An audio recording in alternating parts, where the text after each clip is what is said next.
चलिए अब आप लोग के पार्ट 2 में ऐसे आज 3 वीडियो बन दिया अलग वीडियो बन गया। पार्ट 3 में आप लोग का स्वागत है। अभी अब यहाँ से होगा लुसेंट का सुपरस्टार, एकदम लुसेंट को जो है ना आप लोग के दिमाग में छपा देंगे, ठीक ना। आप लोग बने रहिएगा पूरा वीडियो में। लुसेंट को एकदम, लुसेंट में क्या क्या होगा, आधुनिक भारत, मध्यकालीन भारत, प्राचीन भारत, फिर उसके बाद होगा फिजिक्स और फिर होगा बायोलॉजी, ठीक, हिस्ट्री और साइंस चलेगा, ठीक ना। और टाइम बचेगा तो वर्ल्ड हिस्ट्री भी देख लेंगे, ठीक। ऐसे टाइम बचना चाहिए। चले हैं, स्टार्ट करें। चलिए, तैयार हैं? ए सेना सब तैयार हैं? जोर से बोल दीजिए एक बार। हाँ, जोश के साथ। क्वेश्चन आंसर आवा था तो थोड़ा स्लो था, अब तो यहाँ टाइम चलेगा, अब चलेगा एकदम मशीन। एगो शायरी मार दें उसके, उस पे क्या नाम है? एसडीएम। हाँ, एसडीएम पे। हाँ, मौर्या। प्रेमचंद। हाँ, कौन मौर्या है? मौर्या। ज्योति मौर्या के एक लाइन है, ठीक ना। प्रेमचंद का पुराना कहावत है, लेकिन अब वो कहावत जो है चेंज होना चाहिए। क्या है? जोरू जमीन जोर का, नहीं तो किसी और का। ये कहा है प्रेमचंद, ठीक ना। जोरू जमीन जोर का, नहीं तो किसी और का। यानी कि आपका जरूर तभी अब रहेगा जब पढ़िए लिखेगा, ठीक ना। आप पढ़िए लिखे, उसको पढ़ाने लिखाइए, आप पढ़िए तब रहेगा, ठीक ना। समझे? पढ़िए। पीसीएस अधिकारी जितना तैयारी कर रहा था 100 के ऊपर 100 तक का जो है ना बुला लिया घर। हाँ, 120 को बुला लिया है। चलिए, ऐसा कुछ नहीं है, मतलब हमारे समाज में जो है ना कुछ एक्सेप्शन रहता है, अपवाद है, उसी अपवाद में से है ये, ठीक ना। मजाक के लिए बोलिए कि प्रेमचंद का कहानी याद आ गया। चलिए, इसके लिए हम लोग को क्या करना है, पढ़ना होगा, ठीक ना। चलिए स्टार्ट करते हैं। आज होगा कहाँ से? कल हम आप लोग को बताए थे स्वदेशी आंदोलन का जो नारा था, हमार सुमार बंगला। क्या था? हमार सुमार बंगला। अब वो अभी जो है किस देश का है? बांग्लादेश का। किस देश का है? बांग्लादेश का। इससे आगे हम पढ़ेंगे, आप लोग बने रहिएगा एकदम वीडियो में। चलते हैं, स्टार्ट करते हैं। चलिए, हम पढ़ रहे हैं बाल गंगाधर तिलक, ठीक ना। बाल गंगाधर तिलक, ठीक ना। कि पहली बार जो जेल गया था, पहली बार जेल गया था 1897 में 8 महीना के लिए। तिलक जी ने पहली बार जो जेल गया था 1897 में, कितने दिन के लिए? 8 महीना के लिए। सॉरी, 18 महीना के लिए। कितने महीना के लिए? 18 महीना के लिए। लेकिन उसके बाद जो है ना राजद्रोह के लिए 1908 से 1914 तक 6 वर्ष के लिए इसे सजा मिला था। राजद्रोह का जो सजा मिला था कितने साल? 6 साल। कब से कब तक? 1908 से 1914 तक, ठीक ना। राजद्रोह का जो है कारावास मिला था कब से कब तक? 1908 से 1914। नहीं मिल रहा है? 47 में दीजिए, किधर हुआ दीजिए, नहीं तो वहाँ दीजिए। चलिए, तब तक सुनिए, अपना काम कर देगा। चलिए, आपको मिला ए कैमरा में आज 3 को कैमरा मैन है। सुनिए भाइयों, आज मेरा कैमरा मैन 3 को है पीछे, मिला हो? चलिए चलिए। और कौन सा जेल में था? मांडले जेल। तिलक जी किस जेल में था? तिलक जी किस जेल में था? कब से कब? 1908 से 1914। एक रहस्य की बात बताते हैं, इसी जेल में, मांडले जेल में इन्होंने गीता रहस्य नामक पुस्तक लिखा था। कौन सा पुस्तक लिखा था? गीता रहस्य पुस्तक लिखा था। कहाँ? मांडले जेल में गीता रहस्य नामक पुस्तक लिखा था, मांडले जेल। पहली बार जेल कब गया? 1897। पहली बार जेल कब गया? 1897। कितने दिन के लिए? 18 महीना के लिए। फिर कब गया? 1908 से 1914, 6 साल के लिए गीता रहस्य नामक पुस्तक लिख दिया मांडले जेल में। आगे बढ़ते हैं, चलिए आगे बढ़े। चलिए, ये क्वेश्चन हम आप लोगों को बताए हैं टॉपिक वाइज में, हम जो लाते थे, ठीक ना। प्लेग कमिश्नर था रेन और एमहर्स्ट। प्लेग कमिश्नर कौन था? रेन और एमहर्स्ट, ठीक ना। जिसको गोली मार के हत्या किसने किया था? चापेकर बंधु ने, दामोदर और बालकृष्ण चापेकर। तो क्वेश्चन पूछेगा, प्लेग कमिश्नर की हत्या किसने किया था?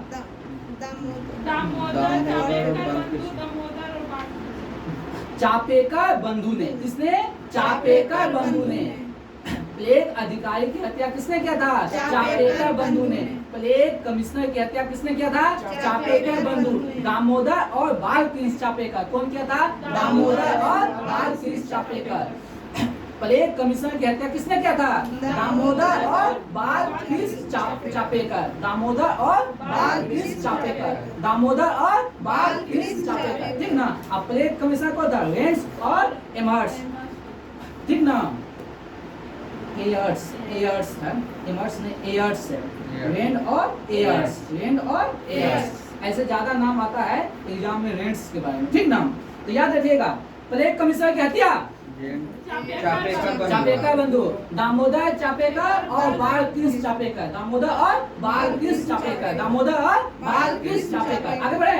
कब? ये घटना 1909 की है। कब की घटना है? 1909 की। कब की घटना है? 1909 की। आगे बढ़ते हैं, चलिए। बंगाल में क्रांतिकारी का उद्घोष किया था कौन? बाइन कुमार घोष और भूपेंद्र नाथ दत्त। बंगाल में क्रांतिकारी का उद्घोष कौन किया था?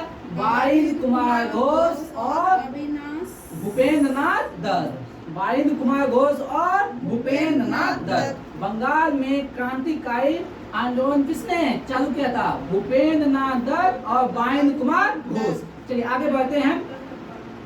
और एक पत्रिका निकाला था, एक पुस्तक निकाला था बाइन कुमार घोष ने, भवानी मंदिर। तो क्वेश्चन पूछेगा, भवानी मंदिर पत्रिका किसने निकाला था? बाइन कुमार घोष। बाइन कुमार घोष। सुनिए, पहले हम बोलेंगे उसके बाद आप लोग को बोलना, ठीक ना। भवानी मंदिर पत्रिका कौन? बाइन कुमार घोष। कब? 1905। कब? 1905। भवानी मंदिर पत्रिका कौन? बाइन कुमार घोष। कब? 1905। कब? 1905। कब? 1905। अंडरलाइन कीजिए, ठीक ना। आगे चलिए। और इन्होंने 1906 में युगांतर समाचार पत्र निकाला था। तो युगांतर समाचार पत्र कौन? बाइन कुमार घोष। युगांतर समाचार पत्र कौन? बाइन कुमार घोष। और भवानी मंदिर पुस्तिका किसने निकाला था? बाइन कुमार घोष। भवानी मंदिर और युगांतर समाचार पत्र किसने? बाइन कुमार घोष। क्या हो रहा है? क्या हो रहा है? बोलिए फिर से। इधर देखिए, इधर देखिए। भवानी मंदिर पुस्तक किसने? बाइन कुमार घोष। बाइन कुमार घोष। युगांतर पत्रिका किसने? बाइन कुमार घोष। अब बोलेगा युगांतर दल का गठन किसने किया? बाइन कुमार घोष। ओके ना। आगे बढ़े, याद हुआ? चलिए आगे बढ़ते हैं। यही अनुशीलन समिति का गठन कौन किया? बंगाल में पी मित्रा ने अनुशीलन समिति का गठन किया। लेकिन ये अनुशीलन समिति का जो मुख्य व्यक्ति कौन था? बाइन कुमार घोष। कौन था? बाइन कुमार घोष। बंगाल में पी मित्रा ने अनुशीलन समिति का गठन किया। अनुशीलन समिति का गठन कौन किया? पी मित्रा। अनुशीलन समिति का गठन कौन किया? लेकिन इसका नेतृत्व कौन करता था? इसका मुख्य आदमी कौन था? बाइन कुमार घोष। कौन था? बाइन कुमार घोष, ठीक ना।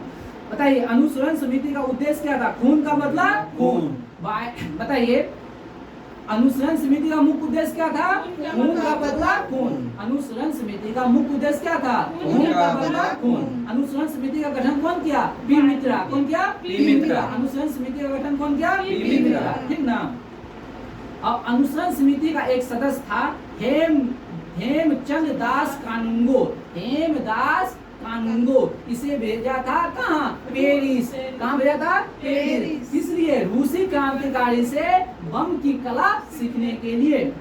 अनुशीलन समिति ने पेरिस किसे भेजा था? हेमदास कानूंगो को। हेमदास कानूंगो को। अनुशीलन समिति ने पेरिस किसे भेजा था बम सीखने के लिए? हेमदास कानूंगो को। किसे भेजा था? हेमदास कानूंगो को। और एक बात, और पेरिस में किससे बम की कला सीखने के लिए? रूसी क्रांतिकारी से। किसके? रूसी क्रांतिकारी। याद हो रहा है? आगे बढ़े, आगे बढ़े। बताइए, एक इधर देखिए, इधर देखिए। एक बार पूरे का बंगाल में, ध्यान से सुनिएगा भाई आप लोग, बंगाल में क्रांतिकारी का उद्घोष किसने किया? बाइन कुमार घोष और भूपेंद्र नाथ। इधर बुक नहीं देखना, इधर देखना है। बुक नहीं देखिए, इधर देखिए। बाइन कुमार घोष और भूपेंद्र नाथ। ओके। दूसरा क्वेश्चन है, भवानी मंदिर पुस्तिका किसने निकाला? बाइन कुमार घोष। और बाइन कुमार घोष। युगांतर समाचार पत्र किसने? वारेन वारेन कुमार कुमार घोष। घोष। लेकिन बोल देगा अनुशीलन समिति, बंगाल में अनुशीलन समिति का गठन किसने किया? पी. मित्रा। मित्रा। किसने? पी. पी. मित्रा। मित्रा। लेकिन बम बनाने के लिए पेरिस भेजा, बम हेमचंद। बनाने के लिए पेरिस भेजा हेमदास कानूनगो को। किसने? अनुशीलन समिति ने। ठीक ना? पेरिस भेजा बम बनाने की कला सीखने के लिए रूसी क्रांतिकारी से। किसने? अनुशीलन समिति ने। आप किसको भेजा? हेमदास कानूनगो को। किसे भेजा? हेमदास कानूनगो। क्लियर हो गया? याद हुआ? याद हुआ? बोलिए हुआ यार, बोल भी दो विकार। हाँ सर। हम जो याद हुआ? हाँ चलिए महान आदमी के महान रहता है। चलिए आगे बढ़ते हैं। अब आते हैं हम कहाँ? महाराष्ट्र में। कहाँ? महाराष्ट्र में। हम बताए थे टॉपिक वाइज में महाराष्ट्र में क्रांतिकारी का उद्घोष किया था कौन? बीडी सावरकर, विनायक दामोदर सावरकर। बात समझे? अब कौन सी समिति का गठन किया था? अभिनव समिति। अभिनव समिति। ठीक ना? कब? 1904 में। कब किया था? 1904 में। अभिनव भारत वहां लिखल अभिनव भारत, देखिए वहां अभिनव भारत। 1904 में अभिनव भारत नामक संस्था कौन स्थापित किया था? बीडी सावरकर ने। अभिनव भारत, अभिनव भारत, अभिनव भारत का गठन कब हुआ था? 1904। अभिनव भारत 1904। कौन? बीडी सावरकर। बीडी सावरकर। कौन? बीडी सावरकर। कौन? बीडी, हाँ बीडी सावरकर। ठीक नाम, ध्यान से सुनिए। अभिनव भारत, अभिनव भारत कौन? बीडी सावरकर। कब? 1904। बीडी सावरकर, अभिनव भारत 1904। ठीक ना? आगे बढ़िए।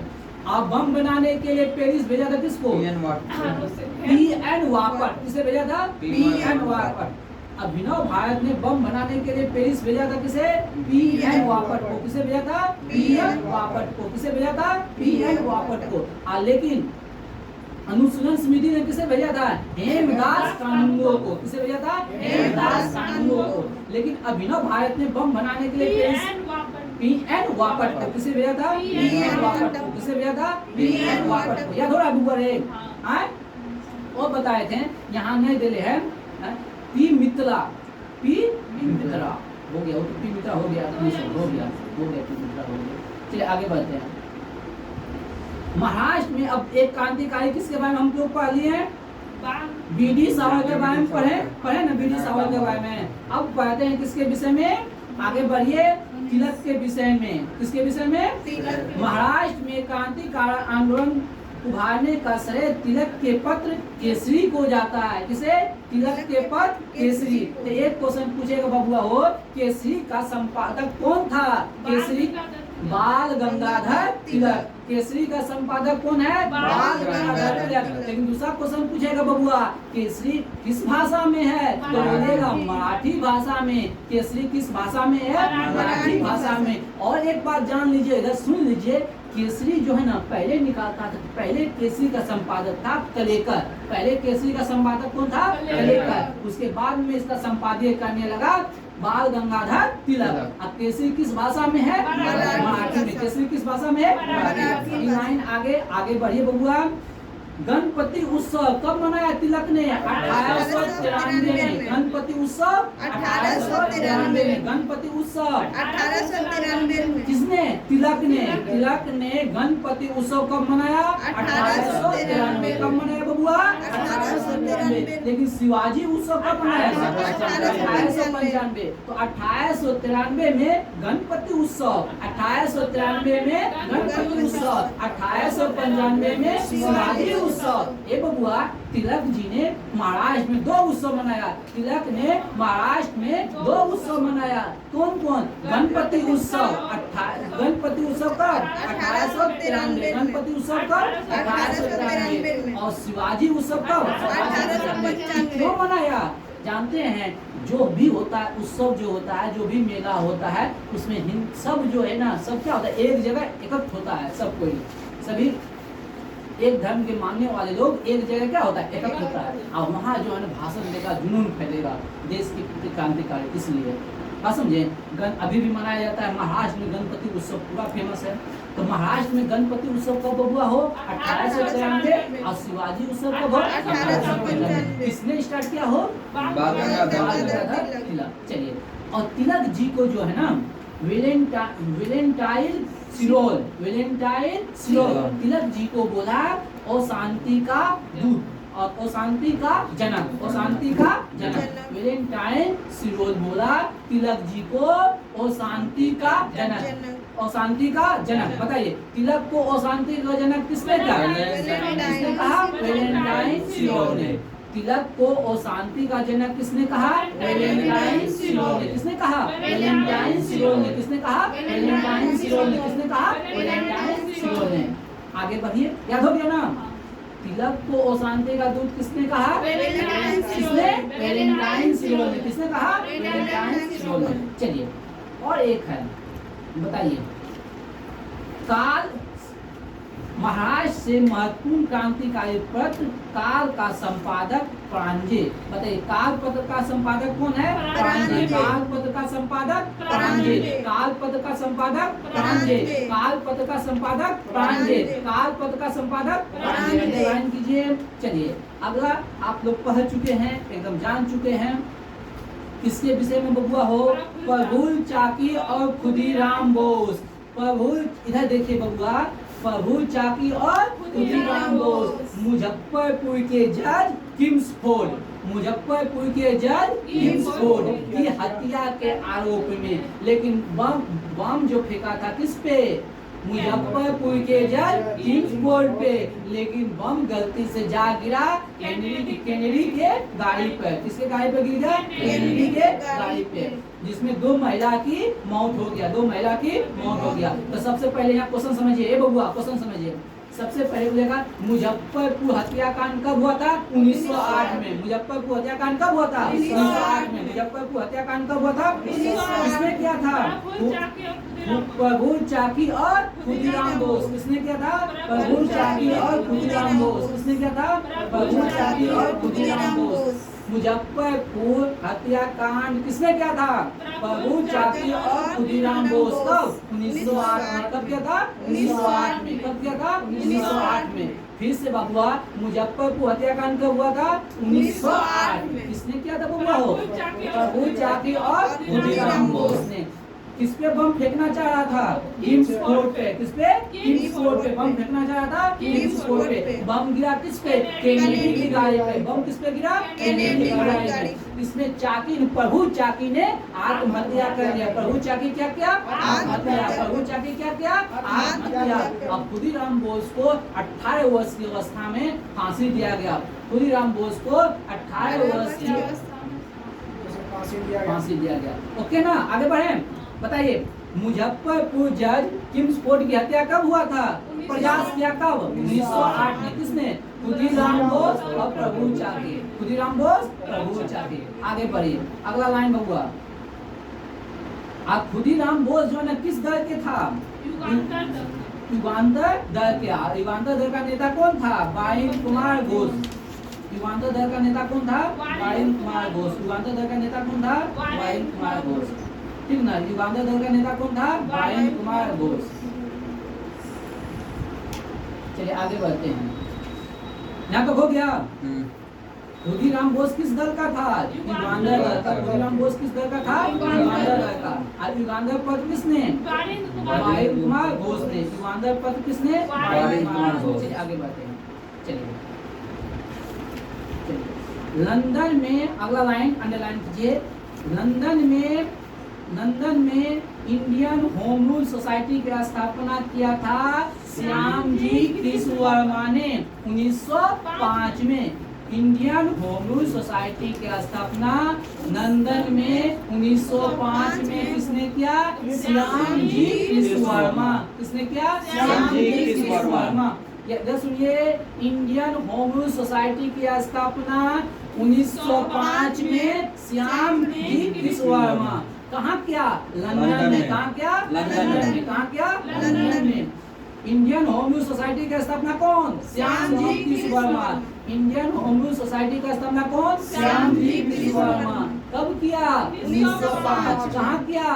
लंदन में। कहाँ किया? लंदन में। आगे बढ़े, आगे बढ़े। चलिए, याद हुआ? याद हुआ हो? जोर से बोलिए। हाँ, ठीक है, ठीक है, ठीक है।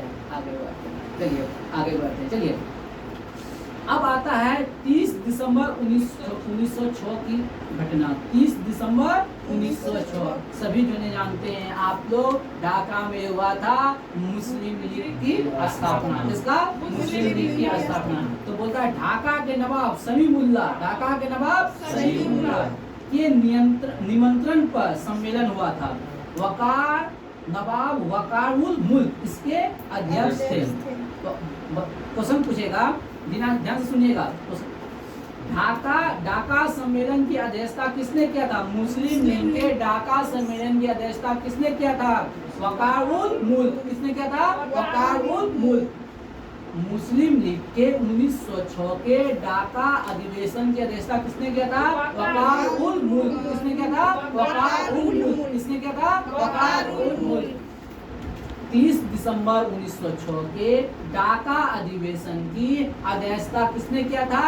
वकारुल मुल्क। किसने किया था? वकारुल मुल्क। किसने किया था? वकारुल मुल्क। ठीक ना? आगे बढ़िए, बताइए। और इसका बताइए, मुस्लिम लीग का अध्यक्ष संस्थापक कौन है? आगा खां और सलीमुल्लाह। मुस्लिम लीग का संस्थापक कौन? आगा खां और सलीमुल्लाह। मुस्लिम लीग का संस्थापक कौन? लेकिन मुस्लिम लीग के बैठक की ढाका बैठक की अध्यक्षता कौन किया था? वकारुल मुल्क। किसने किया था? वकारुल मुल्क। लेकिन क्वेश्चन पूछ देगा, यही क्वेश्चन पूछ देगा, मुस्लिम लीग का संविधान 1907 के कराची अधिवेशन में बना। मुस्लिम लीग का संविधान 1907 के कराची अधिवेशन में बना। मुस्लिम लीग का संविधान कब बना? 1907 के कराची अधिवेशन में। मुस्लिम लीग का संविधान कब बना? 1907 के कराची अधिवेशन में। मुस्लिम लीग का संविधान कब बना? 1907 के कराची अधिवेशन में। लेकिन मुझे बोल देगा, मुस्लिम लीग का पहला सम्मेलन कब हुआ था? 1908 के अमृतसर अधिवेशन में। 1908 के अमृतसर अधिवेशन में। और इसका अध्यक्ष कौन था? आगा खां। प्रथम अधिवेशन कब हुआ था? मुस्लिम लीग का प्रथम अधिवेशन कब हुआ था? 1908 में। मुस्लिम लीग का प्रथम अधिवेशन कब हुआ था? 1908 में। कहाँ? अमृतसर। कहाँ हुआ था? अमृतसर। अध्यक्ष कौन था? आगा खां। अध्यक्ष कौन था? आगा खां। अध्यक्ष कौन था? आगा खां। चलिए, याद हुआ हो? याद हुआ? कोई दिक्कत? आगे बढ़े। आप लोग भाइयों याद हो रहा है सुनते सुनते?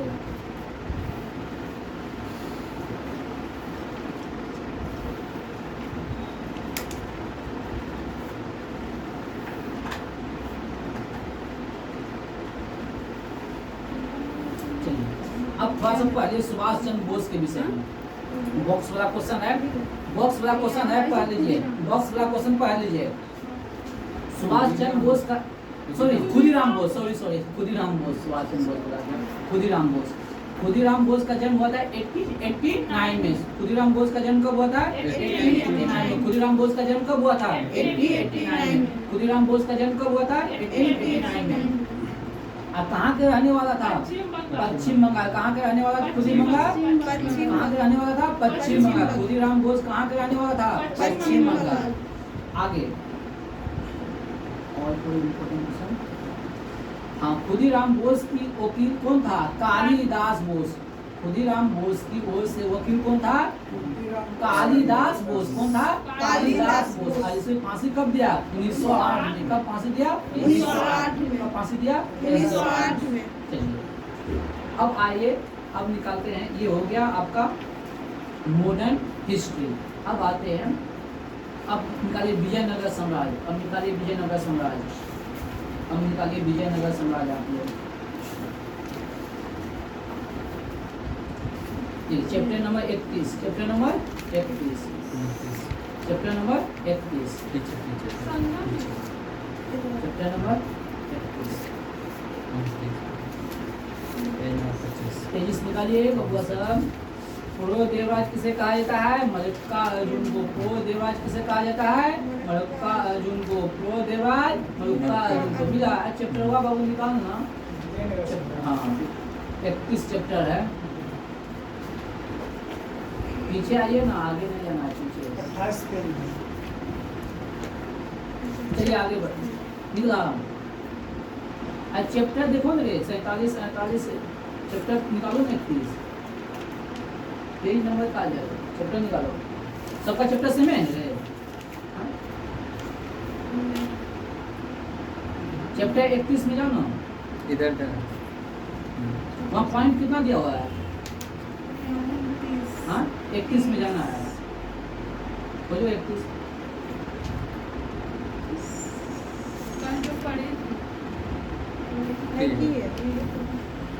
चैप्टर निकालना है, जो घूमना है, पॉइंट घूमना है। चलिए आगे बढ़िए, उसी में निकलिए आगे, उसी में आगे निकलिए। हम पढ़े थे कल, लास्ट हुआ था प्रो देवराज किसे कहा जाता है? मल्लिकार्जुन को। प्रो देवराज किसे कहा जाता है? मल्लिकार्जुन को। प्रो देवराज किसे कहा जाता है? मल्लिकार्जुन। उसके बाद आता है सुलू वंश, उसके बाद आता है सुलू वंश, उसके बाद आता है सुलू वंश। तो सुलू वंश का संस्थापक है नरसिंह। सुलू वंश का संस्थापक कौन है? नरसिंह। सुलू नरसिंह। सुलू वंश का संस्थापक सुलू नरसिंह। सुलू वंश का संस्थापक सुलू नरसिंह। सुलू वंश का संस्थापक सुलू नरसिंह। सुलू वंश का संस्थापक सुलू नरसिंह। और इसके बाद ये कोई खास नहीं किया है। उसके बाद आता है तुलु वंश। उसके बाद कौन आता है? तुलु वंश। तो तुलु वंश जो आता है 1505 से 1565 तक। तुलु वंश कब से कब तक आता है? 1505 से 1565। तुलु वंश कब से कब तक? 1505 से 1565। और सुलु वंश 1485 से 1506। तो ज्यादा इसका समय नहीं रहता है, ठीक ना? तो हमको मुख्य जो पढ़ना है ना, तो पहले कौन कौन था? संगम, सुलु, तुलु, अरावेडु। संगम, सुलु, तुलु, अरावेडु, ठीक ना? मिला? चलिए आगे बढ़िए, आगे बढ़िए, बताइए। तुलु वंश के संस्थापक कौन? वीर नरसिंह। पॉइंट पे जाइए, वहाँ पेन रखे, सब पेन रखे वहाँ। वीर नरसिंह बोल रहे हैं, वीर नरसिंह ही बोल रहे हैं। क्या बोल रहे हैं? वहाँ पेन रखे, वहाँ देखे। चलिए सब बहुत लगते हैं, देखिए वहाँ। तुलु वंश का संस्थापक कौन हुआ? वीर नरसिंह। तुलु वंश का संस्थापक वीर नरसिंह। तुलु वंश का संस्थापक वीर नरसिंह। तुलु वंश का संस्थापक वीर नरसिंह। लेकिन बोल देगा तुलु वंश का महान शासक तो कृष्णदेवराय। तुलु वंश का महान शासक बोलेगा तो कृष्णदेवराय। बोलेगा कृष्णदेवराय किस वंश से था? तो तुलु वंश से। कृष्णदेवराय किस वंश से था? तो तुलु वंश से। कृष्णदेवराय किस वंश से था? तुलु वंश से। कभी कभी सब कुछ पढ़ लेता है, आप क्वेश्चन पूछ देता है कहाँ से? उसके हेडिंग से। कहाँ से क्वेश्चन पूछता है? हेडिंग से। तो ये सब ध्यान रखना है, छोटी बात। चलिए, ये शासक कब बना था? 1509 में। ये कभी नहीं पूछेगा, ये कभी नहीं पूछेगा। आगे क्वेश्चन बढ़िए। सालू तिम्मा, सालू तिम्मा किस देवराय का योग सेनापति था? सालू तिम्मा किस देवराय का योग सेनापति था? ये भी क्वेश्चन पूछने का चांस कम है। लेकिन अगला क्वेश्चन जो पूछने वाला है, कृष्णदेवराय बाबर के समकालीन थे। कृष्णदेवराय बाबर के समकालीन थे। कृष्णदेवराय बाबर के समकालीन थे। अंडरलाइन कीजिए। अब बाबर का आत्मकथा कौन? बाबर नामा। बाबर की आत्मकथा बाबर नामा, ठीक ना? इसीलिए कहा है बाबर ने अपनी आत्मकथा बाबर नामा में बोला है किस देवराय को भारत का सर्वाधिक शक्तिशाली शासक। इससे ये पता चलता है वो समकालीन किसका है? बाबर का। किसका समकालीन है? बाबर का। आगे बढ़िए। कल ही हम क्वेश्चन, आप परसों क्वेश्चन बताए हैं। डोमिगोस पायस पुर्तगाली यात्री डोमिगोस पायस कृष्णदेवराय के दरबार में आए थे। इधर निकोलो कांटी किससे दरबार में? देवराज अब्दुल रज्जाक देवराज द्वितीय, ठीक ना? और बोल देंगे पुर्तगाली यात्री डोमिगोस पायस कृष्णदेवराय। पुर्तगाली यात्री डोमिंगो पायस किसके दरबार में? हे हो तो है अंदले हाथरे चलते रहे वो कि जुबानो चले वो। पुर्तगाली यात्री डोमिंगो पायस किसके दरबार में? कृष्णदेवराय। डोमिंगो पायस किसके दरबार में? क्रिस दे रहा है। डोमिंगो पायस किसके दरबार में? डोमिंगो पायस किसके दरबार में? डोमिंगो पायस किसके दरबार में? डोमिंगो पायस किसके दरबार में? डोमिंगो पायस किसके दरबार में? निकोलो कांटी देवराय पास, निकोलो कांटी देवराय पास। और अब्दुल रज्जाक देवराय दूसरी है, अब्दुल रज्जाक देवराय दूसरी है। आगे बढ़ते हैं, चलिए। हम एक पुस्तक लिखा था अमूर्त माल्याद, अमूर्त माल्याद, अमूर्त माल्याद। क्रिस देवराय की पुस्तक कौन है? अमूर्त माल्याद। क्रिस देवराय की पुस्तक कौन है? अमूर्त माल्याद। क्रिस देवराय की पुस्तक कौन है? अमूर्त माल्याद। क्रिस देवराय की पुस्तक कौन है? अमूर्त माल्याद। क्रिस देवराय की पुस्तक कौन है? अमूर्त माल्याद। और इसके एक संस्कृत में है जाम्बवती कल्याणम। संस्कृत में एक पुस्तक है जाम्बवती कल्याणम, जाम्बवती कल्याणम। सुनो पहले, अमूर्त माल्याद और जाम्बवती कल्याणम किसने लिखा है? क्रिस देवराय। किसने लिखा है? क्रिस देवराय। अमूर्त माल्याद जाम्बवती कल्याणम किसकी पुस्तक है? क्रिस देवराय। किसकी पुस्तक है? क्रिस देवराय। अमुक्त माल्याद और जाम्बवती कल्याणम किसकी पुस्तक है? क्रिस देवराय की। याद हुआ? अमुक्त माल्याद और जाम्बवती कल्याणम किसकी पुस्तक है? अमुक्त माल्याद और जाम्बवती कल्याणम किसकी पुस्तक है? क्रिस देवराय की। किसकी है? क्रिस देवराय की। और क्रिस देवराय के दरबार में अष्ट दिग्गज था। अष्ट दिग्गज किसके दरबार में? क्रिस देवराय के। अष्ट दिग्गज किसके दरबार में? अष्ट दिग्गज किसके दरबार में? अष्ट दिग्गज किसके दरबार में?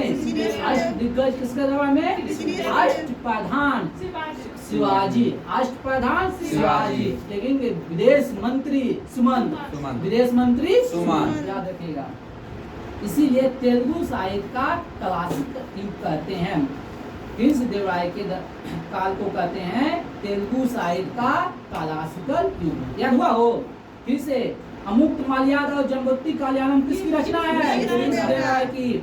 अमुक्त माल्याद और जाम्बवती कल्याणम किसकी पुस्तक है? क्रिस देवराय की। अमुक्त माल्याद जाम्बवती कल्याणम किसकी है? क्रिस देवराय। याद हो रहा है कि नहीं? बोलिए भैया कमेंट में, याद हो रहा है क्या आप लोग की हम प्रयास में सार्थक है? ठीक ना? चलिए आगे बढ़ते हैं। एक और पुस्तक है पांडुरंगा महामात्यम। पांडुरंग महामात्यम, पांडुरंग महामात्यम के रचना क्या था? तेनाली राम, तेनाली राम। पांडुरंग महामात्यम के रचयिता कौन? तेनाली राम। कौन है? तेनाली राम। पांडुरंग महामात्यम के रचयिता तेनाली राम। पांडुरंग महामात्र की रचना तेनाली राम। पांडुरंग महामात्र के रचयिता तेनाली राम। मिला हो? पांडुरंग, पांडुरंग महामात्र के रचयिता तेनाली राम। आगे बढ़ते हैं, चलिए आगे बढ़िए। नागलपुर शहर किसने बसाया था? क्रिस देवराय ने। नागलपुर शहर क्रिस देवराय ने। नागलपुर शहर क्रिस देवराय ने। नागलपुर शहर किसने बसाया? क्रिस देवराय ने। नागलपुर शहर क्रिस देवराय ने बसाया। नागलपुर शहर किसने बसाया? नागलपुर शहर किसने बसाया? और हजारा और बिट्टे स्वामी मंदिर का निर्माण क्रिस देवराय। हजारा और बिट्टे स्वामी मंदिर क्रिस देवराय। हजारा और बिट्टे स्वामी मंदिर क्रिस देवराय। हजारा और बिट्टे स्वामी मंदिर क्रिस देवराय। हजारा और बिट्टे स्वामी मंदिर क्रिस देवराय। हजारा और बिट्टे स्वामी मंदिर क्रिस देवराय। और इन्होंने उपाधि धारण किया था आंध्र भोज, अभिनव भोज, आंध्र पिता की उपाधि धारण किया था। और इसकी मृत्यु हो गया 1529 में। इसकी मृत्यु हो गया 1529 में। चलिए एक सांस पानी पी लेते हैं भाई, दो कुछ जिंदगी का।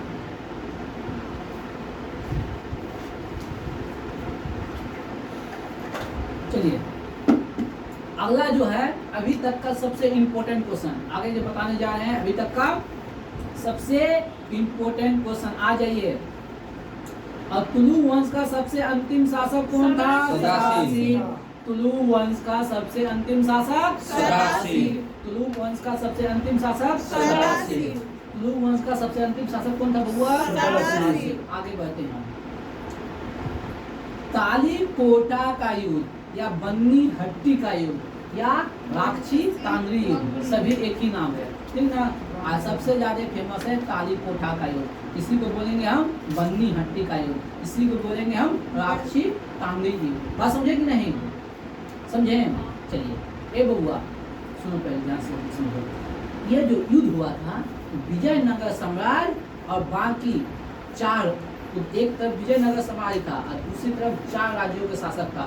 जैसे था क्या मतलब ये सुन लीजिए, बीजापुर, अहमदनगर, गोलकुंडा, बीदर। एक समूह में था बीजापुर, अहमदनगर, गोलकुंडा और बीदर। बात समझे? और दूसरी तरफ था विजयनगर साम्राज्य। बात समझे कि नहीं?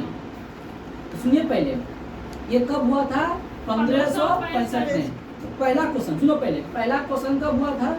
ये ताली कोटा का युद्ध कब हुआ था? 1565 में। ताली कोटा का युद्ध कब हुआ था? 1565 में। ताली कोटा का युद्ध कब हुआ था? 1565 में। विजयनगर और एक तरफ विजयनगर और दूसरी तरफ कौन? बीजापुर, अहमदनगर, गोलकुंडा और बीदर। बात समझे? चार गो, एक तरफ चार गो। कौन कौन? एक तरफ बीजापुर, अहमदनगर, बीजापुर, अहमदनगर, बीजापुर, अहमदनगर, गोलकुंडा और बीदर। एक तरफ था बीजापुर, अहमदनगर, गोलकुंडा और बीदर। बात समझे? चार राज्यों का समूह और दूसरी तरफ विजयनगर के शासक। एक तरफ गोलकुंडा, अहमदनगर, बीजापुर, बीदर। बात समझे? चार शासक मिलकर लड़ा। कब? 1565 में। अब आगे क्वेश्चन पूछेगा बउआ, मन लगा लीजिए। इस सभी के संयुक्त मोर्चा का नेतृत्व क्या? अली आदिल शाह। संयुक्त मोर्चा का नेतृत्व कौन किया? आदिल शाह। संयुक्त मोर्चा का नेतृत्व कौन किया? आदिल शाह। संयुक्त मोर्चा का नेतृत्व कौन किया? आदिल शाह। लेकिन बोल देगा विजयनगर के तरफ से कौन लड़ा? सदा राम राय। विजयनगर की तरफ से लड़ा राम राय। विजयनगर की तरफ से कौन लड़ा? राम राय। विजयनगर की तरफ से कौन लड़ा? राम राय। लेकिन संयुक्त मोर्चा का नेतृत्व कौन किया? आदिल शाह। संयुक्त मोर्चा का नेतृत्व कौन किया? आदिल शाह। संयुक्त मोर्चा का नेतृत्व कौन किया? आदिल शाह। अब विजयनगर की तरफ से कौन लड़ा? राम राय। विजयनगर की तरफ से कौन लड़ा? राम राय। विजयनगर की तरफ से कौन लड़ा? राम राय। ठीक ना? अब एक क्वेश्चन और यहाँ से फेमस क्वेश्चन पूछता है, निम्न में से कौन ताली कोठा के युद्ध में शामिल नहीं हुआ था? तो बड़ा जो है ना बीदर शामिल हुआ था, लेकिन बड़ा जो है विजयनगर के युद्ध में शामिल नहीं हुआ था। सॉरी, ताली कोठा के युद्ध में शामिल नहीं हुआ था। कौन नहीं हुआ था? बड़ा। कौन शामिल नहीं हुआ था? बड़ा। कौन शामिल नहीं हुआ था? बड़ा। चलिए यहीं तक इसको स्टॉप करते हैं, ठीक ना? आगे बढ़िए, निकालिए प्राचीन भारत निकालिए। प्राचीन भारत निकालिए। आप चैप्टर निकालिए 20। चैप्टर निकालिए 20। चैप्टर निकालिए समाज 13। चैप्टर निकालिए 20 संगम युग। अरे वहीं से पलटते जाना, वहाँ पेज नंबर नहीं लिखा है जो वहाँ से लिखती है।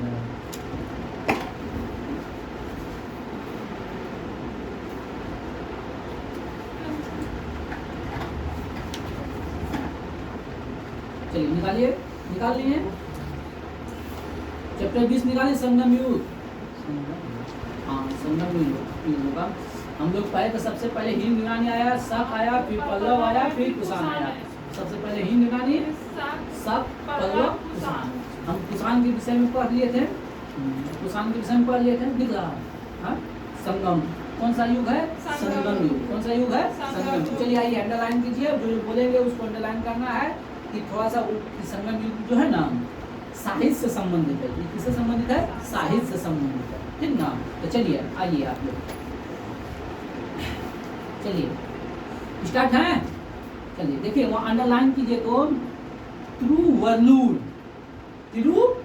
लाल से लिखा हुआ है तिरुवल्लुर। देखिए कृतपुलार तमिल साहित्य का एक आधारभूत ग्रंथ है। बताइए पुराय तमिल साहित्य। पुराय क्या है? पुराय क्या है? एक भाई इस संगम साहित्य है, आप लोग जानते ही हैं। संगम साहित्य का जो नाम है कितना टेढ़ा नाम है, तो ध्यान से थोड़ा सा हम भी अस्थिर से बोलेंगे, आप भी ध्यान से सुनिएगा भाई। पुराय जो है ना तमिल साहित्य है। पुराय क्या है? तमिल साहित्य। पुराय क्या है? तमिल साहित्य। और जिसका रचना किया है तिरुवल्लुर ने, जिसकी रचना क्या है? तिरुवल्लुर ने, जिसकी रचना कौन किया है? तिरुवल्लुर ने। ट्रॉय की रचना कौन किया है? तिरुवल्लुर ने। ट्रॉय की रचना कौन किया है? तिरुवल्लुर ने। ट्रॉय की रचना कौन किया है? तिरुवल्लुर ने। ट्रॉय की रचना कौन किया है? तिरुवल्लुर ने। ट्रॉय की रचना कौन किया है? तिरुवल्लुर ने। क्या हुआ?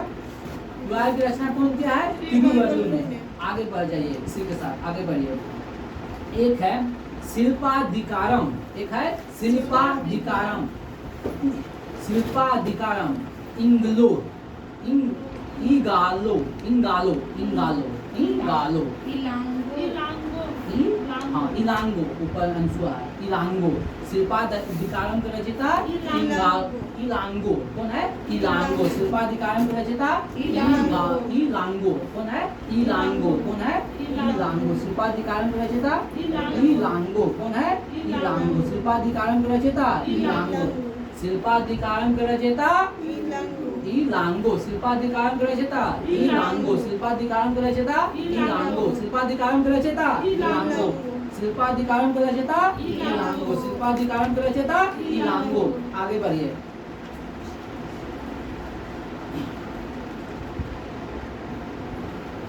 मनी मेकले, देखो मनी मेकले शीतले सतनार। मनी मेकले के रचयिता शीतले सतनार। मनी मेकले के रचयिता शीतले सतनार। मनी मेकले के रचयिता शीतले सतनार। मनी मेकले के रचयिता शीतले सतनार। मनी मेकले के रचयिता शीतले सतनार।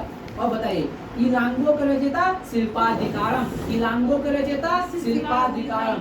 इलांगो शिल्पाधिकारम। इलांगो शिल्पाधिकारम। इलांगो शिल्पा। Manimekalai Sittalai Sattanar. Manimekalai Sittalai Sattanar. Manimekalai Sittalai Sattanar. Manimekalai Sittalai Sattanar. Manimekalai Sittalai Sattanar. अगला एक है और बहुत अच्छा पुस्तक है, जीवक चिंतामणि। जीवक चिंतामणि। जीवक चिंतामणि तिरुवक देवर। जीवक चिंतामणि तिरुवक देवर। जीवक चिंतामणि तिरुवक देवर। जीवक चिंतामणि पुस्तक का लेखक तिरुवक देवर। जीवक चिंतामणि पुस्तक का लेखक तिरुवक देवर। जीवक चिंतामणि का लेखक तिरुवक देवर। चलिए और आगे थोड़ा सा बढ़ जाइए।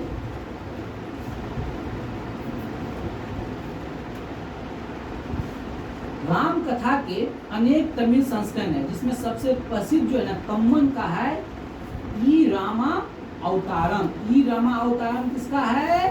कंबन का। कंबन का। ई रामा अवतारम किसका है? कंबन का। ई रामा अवतारम किसकी रचना है? कंबन। ई रामा अवतारम किसकी रचना है? कंबन का। ई रामा अवतारम किसकी रचना है? कंबन का। ई रामा अवतारम किसकी रचना है? कंबन का। ई रामा अवतारम किसकी रचना है? कंबन का। ई रामा अवतारम किसकी रचना है? कंबन का। ई रामा अवतारम किसकी रचना है? कंबन का। चलिए इसके प्राचीन भारत से संगम युग से इतने कराने देते हैं। अब आइए आप लोग बायोलॉजी में। कहाँ आइए? बायोलॉजी में। टाइटली संगम युग का नाम मतलब अजीब अजीब पसंद है तो थोड़ा थोड़ा पढ़ेंगे। आइए बायोलॉजी में फटाक से, जल्दी से आइए बायोलॉजी में। 237।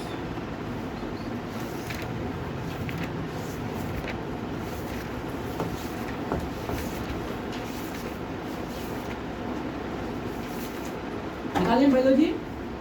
हम 5 पढ़ लिए थे। लिनियस ने क्या था? कौन कौन कोष्ठिका? मोनेरा प्रोटिस्टा, कवक, पादप और जंतु। 5 भागों में बांटा था हिटकर ने। ठीक ना। आज आइए हेडिंग यहाँ से, जीवों के नामकरण की द्विनाम पद्धति। जीवों के नामकरण की द्विनाम पद्धति। तो द्विनाम पद्धति किसने दिया था बबुआ? लिनियस ने। द्विनाम पद्धति किसने दिया था? लिनियस ने। द्विनाम पद्धति किसने दिया था? लिनियस ने। कब दिया था? 1753 में। कब दिया था? 1753। द्विनाम पद्धति में चलिए आगे आइए। आए मिला मिला हो? हाँ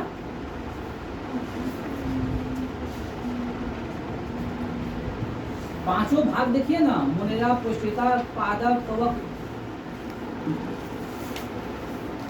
अब आगे बायोलॉजी मिला पहले पेज। दीजिए बुक दीजिए ना।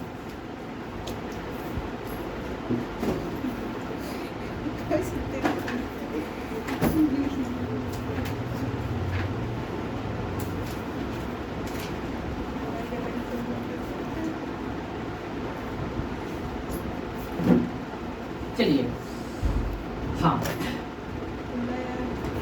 उसके नीचे देखिए 1753 में क्रोनियस लिनियस ने वर्गीकरण का जन्मदाता कहा जाता है। वर्गीकी का जन्मदाता किसे कहा जाता है? लिनियस को। वर्गीकी का जन्मदाता किसे कहा जाता है? लिनियस को। उसी में आगे नीचे बढ़ते जाइएगा तो एक चना के बगल, चना के सामने देखिएगा लिखा होगा पहला शब्द वंश से। पहला शब्द किससे है? वंश से। पहला शब्द किससे है? वंश। सुनिए पहले, द्विनाम पद्धति में बबुआ पहला शब्द किसका होता है? वंश का, और दूसरा होता है जाति का। पहला होता है वंश और दूसरा शब्द होता है जाति का, और तीसरा होता है वैज्ञानिक के नाम। तीसरा होता है वैज्ञानिक का नाम। जैसे देखिए इधर सुनिए, जैसे मानव का वैज्ञानिक नाम होता है होमो सेपियंस। मानव का वैज्ञानिक नाम होता है होमो सेपियंस लिंग।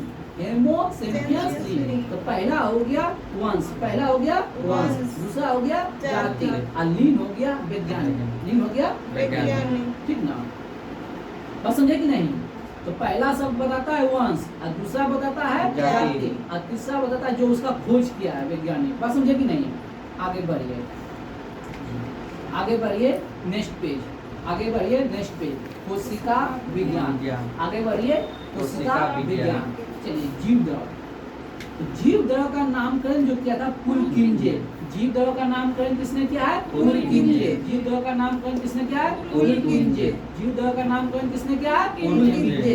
जीव द्रव का नामकरण पुलकिंजे। कब? 1839। कब किया था? 1839। जीव द्रव का नामकरण किसने? पुलकिंजे। किसने? पुलकिंजे ने। कब? 1839। चलिए, अब ध्यान से सुनिएगा बबुआ, ध्यान से सुनिएगा। जीव द्रव जो होता है रंगहीन होता है, ठीक ना? पारभासी होता है। पारभासी मतलब आर पार हम देख सकते हैं। लसा होता है और वजन युक्त पदार्थ होता है। जीव द्रव कैसा होता है? रंगहीन और पारभासी, वजन युक्त, यानी उसमें कुछ वजन होता है, ठीक ना? बात समझे कि ना? अगला क्वेश्चन है जो इम्पोर्टेंट क्वेश्चन है। जीव की सारी जैविक क्रियाएं जीव द्रव में होती है। इसको अंडरलाइन कीजिए। जीवों की सारी जैविक क्रिया किसमें संपन्न होती है? जीव द्रव में। जीवों की जैविक क्रिया कहाँ होती है? जीव द्रव में।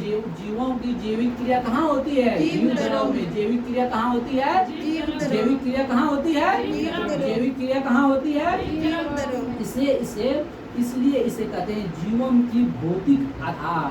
जीवन का भौतिक आधार क्या है? जीव द्रव। जीवन की भौतिक आधार क्या है? जीव द्रव। अब उसका क्या है? जीवों की संरचनात्मक और क्रियात्मक इकाई। उसका क्या है? संरचनात्मक और क्रियात्मक इकाई। लेकिन बोलेंगे जीवन की भौतिक आधार क्या है? जीव द्रव। जीवन की भौतिक आधार क्या है? जीवन की भौतिक आधार क्या है? और जीव द्रव में दो प्रकार के द्रव होते हैं। जीव द्रव में कितने प्रकार के द्रव होते हैं? दो प्रकार के। पहला कोशिका द्रव, दूसरा केंद्रक द्रव। केंद्रक के अंदर जो द्रव होता है उसे कहते हैं केंद्रक द्रव। केंद्रक के अंदर जो द्रव होता है केंद्रक द्रव। अब केंद्रक और कोशिका झिल्ली के बीच में जो द्रव होता है, केंद्रक और कोशिका झिल्ली के बीच में जो द्रव होता है उसे कहते हैं कोशिका द्रव। बात समझे? समझे कि नहीं? केंद्रक और कोशिका झिल्ली के बीच जो द्रव होता है उसे क्या कहते हैं? कोशिका द्रव। आगे बढ़ते, अगला क्वेश्चन जो है ना बड़ी ही इंपॉर्टेंट है भैया, ध्यान से सुनिए। हो बाबा ध्यान से सुनिए। जीव द्रव, समझिए पहले, जीव द्रव में 80% जल होता है। जीव द्रव में जल कितना होता है? 80%। जीव द्रव में जल कितना होता है? 80%। जीव द्रव में जल कितना होता है? 80%। जीव द्रव में जल कितना होता है? 80%। याद हो गया? अगला, जीव द्रव का 99% भाग 4 तत्वों से मिलकर बना है। जीव द्रव का 99% भाग 4 तत्वों से मिलकर बना है। ऑक्सीजन 76, ऑक्सीजन हो गया 76%, ऑक्सीजन हो गया 76। कार्बन हो गया 10.5%, कार्बन हो गया 10.5%, कार्बन हो गया 10.5%। हाइड्रोजन हो गया 10%, हाइड्रोजन हो गया 10%, और नाइट्रोजन हो गया 2.5%, नाइट्रोजन हो गया 2.5%। तो जीव द्रव का 4 प्रमुख तत्व क्या क्या है बउआ हो? Oxygen, carbon, hydrogen, nitrogen. क्या क्या हो गया? Oxygen, carbon, hydrogen, nitrogen. जीव द्रव के प्रमुख 4 तत्व क्या हो गया? Oxygen, carbon, hydrogen, nitrogen. Oxygen, carbon, hydrogen, nitrogen. 4 तत्व क्या हो गया? Oxygen, carbon,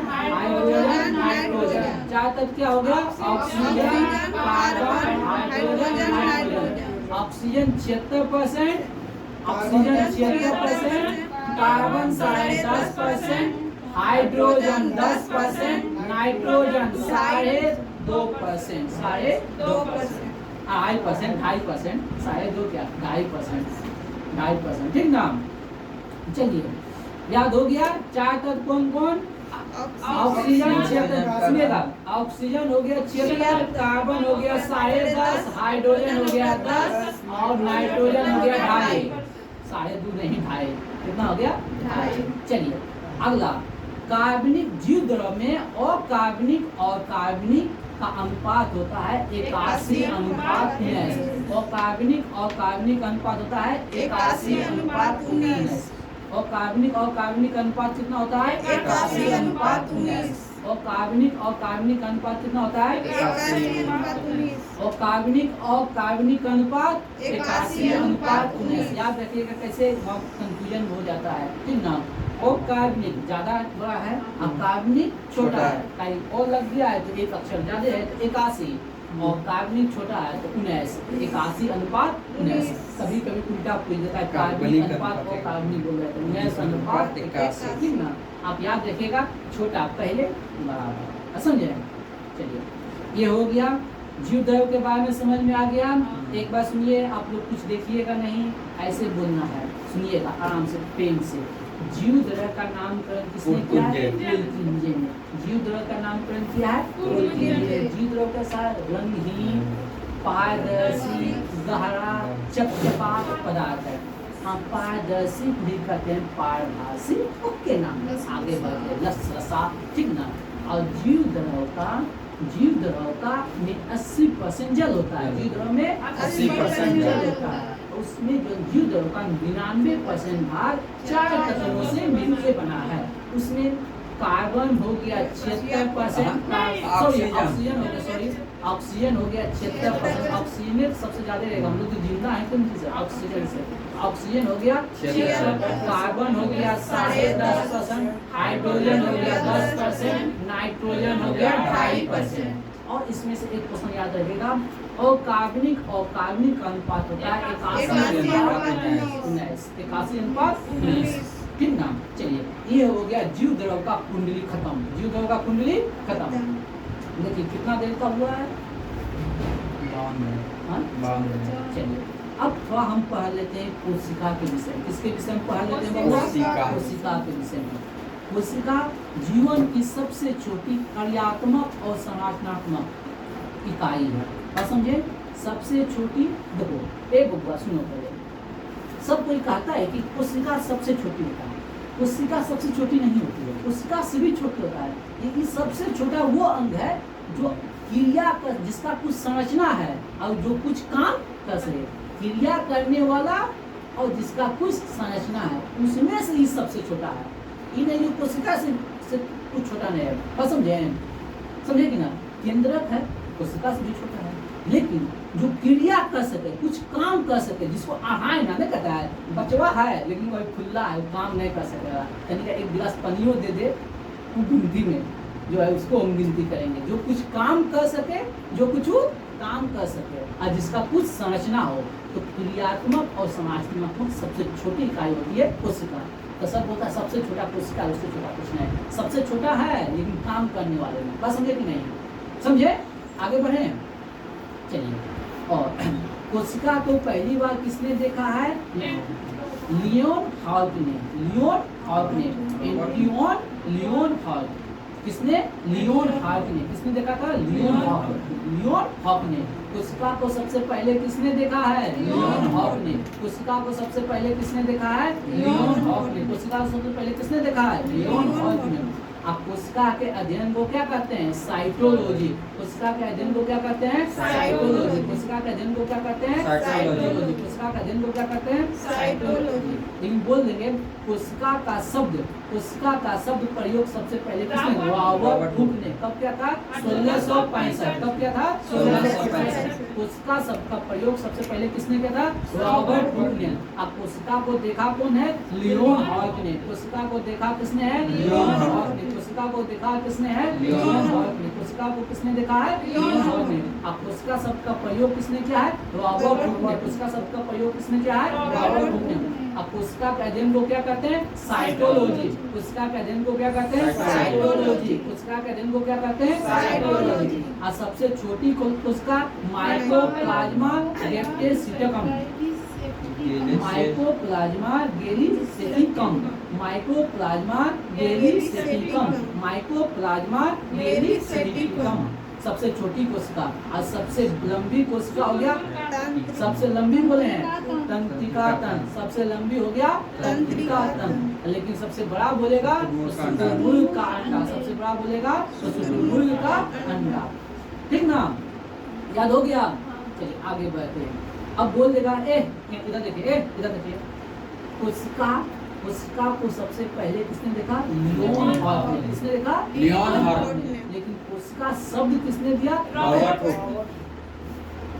Robert Hooke. कोशिका शब्द किसने दिया? Robert Hooke. कोशिका शब्द किसने दिया? Robert Hooke. कोशिका को सबसे पहले किसने देखा? लियोन हॉर्ट ने। कोशिका को सबसे पहले किसने देखा? लियोन हॉर्ट। अब कोशिका शब्द किसने दिया? Robert Hooke. कब दिया? 1665 में। अब यहाँ हो गया, क्लियर हो गया? माइंड में ओके है? माइंड में ओके है ना? ओके है ना? आगे आगे आगे कोशिका के सिद्धांत को दिया स्लाइडेन और स्वान। कोशिका सिद्धांत किसने दिया? स्लाइडेन और स्वान। यानी कोशिका सिद्धांत मतलब कोशिका कैसे काम करता है उसको दिया कौन? स्लाइडेन और स्वान। कोशिका सिद्धांत किसने? स्लाइडेन और कोशिका स्वान। सिद्धांत किसने? कोशिका सिद्धांत किसने? कोशिका सिद्धांत किसने? स्लाइडेन। कोशिका शब्द किसने? Robert Hooke. कोशिका शब्द किसने? Robert Hooke. कोशिका शब्द किसने? Robert Hooke. अब कोशिका को देखा कौन? लियोन हॉर्ट। कोशिका को देखा किसने? लियोन हॉर्ट। कोशिका को देखा किसने? लियोन हॉर्ट। ये देखे है ना? चलिए आगे बढ़ते हैं, आगे बढ़े। चलिए आगे।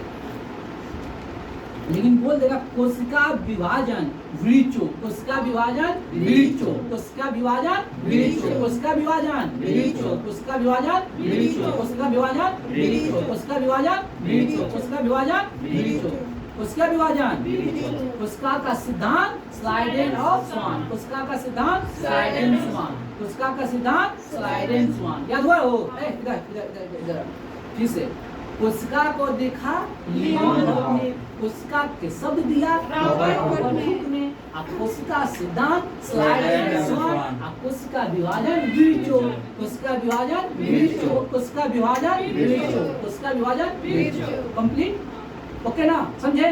चलिए आगे बढ़ते हैं। अब देखिए कोशिका दो प्रकार के होते हैं। कोशिका कितने प्रकार के होते हैं? दो प्रकार के होते हैं, प्रोकैरियोटिक और यूकैरियोटिक। Prokaryotic, eukaryotic. अब हम कहते हैं प्रोकैरियोटिक। भैया म्यूजियम में जितना हम बोल रहे हैं बस उतने का काम का चीज है। जो बात बोल रहे हैं उसमें जो क्वेश्चन बनेगा एकदम फैक्चुअल वो आपके सामने है। ठीक ना? तो आपको ज्यादा माथा पचित नहीं करना है। आपके लिए माथा पचित हम कर रहे हैं। बस आप सुनिए, मस्ती घूमते रहिए और हेडफोन लगाकर सुनते रहिए, मस्त रहिए, बिंदास रहिए। चलिए और मिशन को खत्म कीजिए। चलिए प्रोकैरियोटिक कोशिका, इसमें हिस्टोन प्रोटीन नहीं होता है। प्रोकैरियोटिक में हिस्टोन प्रोटीन नहीं होता है, इसलिए क्रोमेटिन नहीं बन पाता है। इसमें हिस्टोन प्रोटीन नहीं होता है। प्रोकैरियोटिक कोशिका में हिस्टोन प्रोटीन होता है?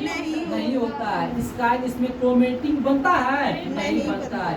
इसलिए इसमें केवल डीएनए का सूत्र ही गुणसूत्र होता है। ठीक ना? अन्य कोई आवरण नहीं होता है।